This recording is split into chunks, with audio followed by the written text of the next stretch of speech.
All of those years waiting for a new Perfect Dark, and this is what they deliver? I don't even know who this is, but this is not Joanna Dark. Compare her to the original, and heck, even the remake. There is a drastic difference in aesthetic and tone. I can see that it's trying to be a more realistic version of Joanna, but in my opinion, it just doesn't work here. The combat looks more like Mirror's Edge than Perfect Dark. Where are the crazy guns and the cool technology? All they're showing is her holding a tiny starter pistol? And she's doing parkour? I'm just not enthusiastic about their approach. And I don't really have to mention what they did to her face. In the original, she was supposed to look a little bit like Lara Croft, which is why when they remade it on Xbox 360, it garnered a lot of the same complaints about her looks back in the day. But then they downgraded her looks again? Sure, she looks more like a real person, but why does she have to look so butch? She's supposed to be ultra feminine, but a badass, like Lara Croft. I'm sure there are plenty of attractive British women out there that they could have modeled her after. But oh well, you see what they did to Lara Croft, so it is what it is. In any case, the rest of Microsoft's showing is pretty much what we got with the PlayStation State of Play and the Summer Games Fest, a bunch of games that all have a very similar look, with a few standout games that have some people curious. But I find it kinda sad that a 16-bit Power Rangers game is what most people are looking forward to. Considering we're in the future, I guess that Super Nintendo and Genesis era really was GOAT, since people are still making interesting games from that era's technology. Although to be fair, I think the last time video games were really innovative was on the Xbox 360 and the PS3 Wii era. Then around 2010-ish, things began to get stale for some reason. Maybe they were too busy trying to copy the Wii, or maybe something worse. Every studio just got lazy, and now they're really relying on live service, when all people have really been saying for years is that we want more single-player games. Although you can have both like we used to have. Games used to have single-player games with multiplayer modes built right in. It was the standard. But who really thought Concord was going to be a 5v5 hero shooter? Who wanted that?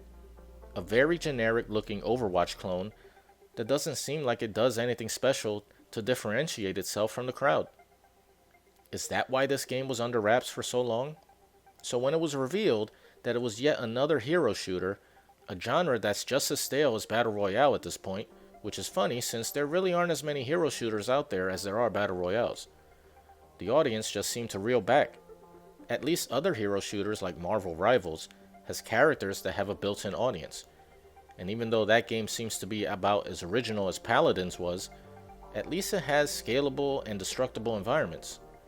Even the finals actually did something different with the genre, but for some reason that game is struggling as well.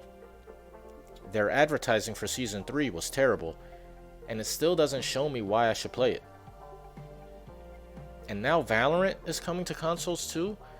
The competition is steep. Not to mention the plethora of other free-to-play shooters out there.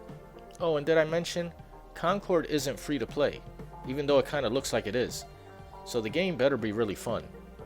But had Concord been a single-player game that at least tried to be another Guardians of the Galaxy, which is the vibe that I thought they were going with, people may have given it a chance. But maybe they would have ruined that too, just like Suicide Squad. Always online, lousy script, etc. But with all that being said, there are still games coming out that seem interesting. They're just a lot harder to find among the mountainous heap of hyped up mediocre AAA games. I can count at least 30 games I'm looking forward to for the rest of this year and 2025. But will they really be everything that they promise? Or just more mediocre games riddled with political agendas that take you right out of the entire experience? In modern era of gaming, you can never tell anymore. Other games I'm looking forward to are Astrobot, Where Winds Meet, Phantom Blade Zero, Wukong, and a few others. But yeah, the majority of the big games shown this past week are kind of mediocre, and some are unfortunately SPI detected games. And whether or not that means anything to you, you may have to be prepared to be disappointed with some of these games. A lot of these games have cool concepts, but done so poorly that it baffles me how they expect to get away with it. South of Midnight looks cool, but that frame rate is just not vibing with me. I get that they're trying to do a Spider-Verse Lego stop motion type of thing, but it just doesn't work. It looks more like the GPU is having a fit trying to run it at 15 frames per second. And what the heck is Killer Bean? That just looks ridiculous. Although it does look like it might be fun. Anyway, I've ranted enough.